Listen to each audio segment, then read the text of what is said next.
என் ஆண்டவர் அன்னைக்கு விசாரிக்கிறாங்க. அந்த இயேசுவை நாங்கள் அறிவிக்கின்றோம்.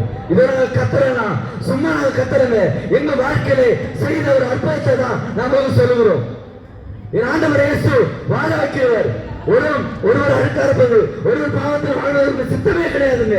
என் ஆண்டவராக இயேசு கிறிஸ்து ஒரு மனுஷனை அழகு பார்த்து வாழ வைக்கிறவர். என் ஆண்டவராக இயேசு கிறிஸ்து ஒருவரை மாத்திரதான்.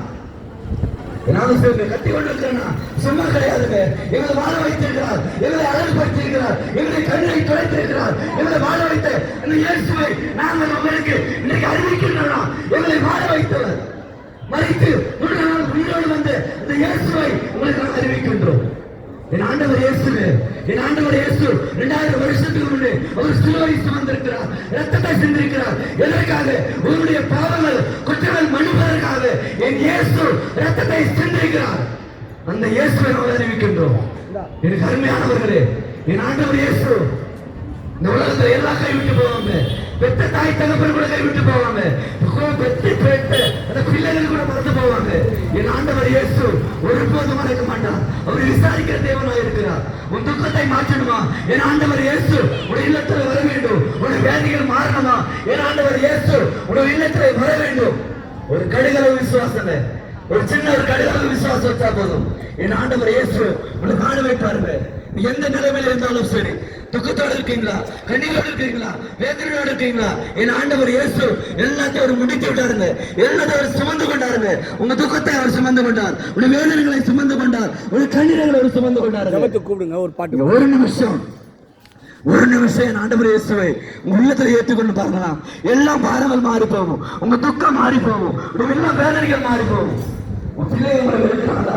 தாய் தகவல் இருக்கிறாங்களா? என் ஆண்டவர் இயேசுவை உங்க உள்ளத்துல ஒரு சின்ன இடத்தை கொடுத்து பாருங்க. உங்க இதயத்தை கதவை தட்டுகிறாருங்க.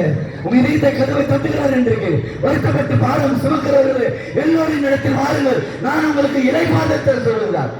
உலகத்துல எந்த மனுஷனும் நமக்கு ஆறுதல் படுத்த முடியாது, நம்முடைய கண்ணீரை ஒருவரும் துடைக்க முடியாது, நம்முடைய வேதனைகளை ஒருவரும் பங்கெடுக்க முடியாது. என் ஆண்டவர் இயேசு பேரு விசாரிக்கிறவர், கண்ணீர்களை மாற்றுகிறவர், வேதனைகளை மாற்றுகிறவர். அதுதான் சொல்றாங்க. பெற்ற இன்பம் பெருகல் வை ஒரு பழமொழி பார்க்கிறோம். எங்க வாழ்க்கையில செய்த அந்த அற்புதம் வாழ்க்கையில வேணுமா? ஏன்னா கெட்ட பழக்கத்தில் இருந்தோம், அந்த கெட்ட வயதை மாற்றினார். ஒரு பாவ வழக்கத்தில் வாழ்ந்தோம், அந்த பாவ வழக்கத்தை ஆண்டவர் இயேசு மாற்றினார். அதுதான் நம்ம சொல்லுகிறோம். எங்க வாழ்க்கையில செய்த அந்த அற்புதத்தை உங்களுக்கு செய்வாரானால் உங்க உள்ளத்திலே அவர் வாழ வேண்டும், உங்க உள்ளத்தில் அவர் வர வேண்டும். என் ஆண்டவர் இயேசு உங்களை வாழ வைக்கிறவர். ஒருவரும் அழிந்து போவது என்று ஒரு சித்தமே கிடையாது. ஒரு அழுது கொண்டிருக்கிறாங்க, வேதனையோடு இருக்கிறாங்க, ஒரு சித்தமே கிடையாதுங்க. எல்லாரும் நல்லா வாழணும், எல்லாரும் நல்லா இருக்கணும் என் கர்த்தர் விரும்புகிறார். அந்த இயேசுவை நாம் அறிவிக்கின்றோம். என் ஆண்டவர் இயேசுவை உங்க உள்ளத்தில் ஏற்றுக்கொள்ளுங்க. உடைய வாழ்க்கை மாறும், உடைய கண்ணீர்கள் மாறும், எல்லா வேதனைகள் மாறும். உங்களுக்கு யாரும் நான் செபிக்கணும்னா நீங்க வாங்க, ஒரு பாடல் பாடும்போது கர்த்தருடைய மகிமை வெளிப்படும். எந்த காரியம் வந்தாலும் சரி, என் ஆண்டவரை நீங்க ஒப்பு கொடுத்து பாருங்க.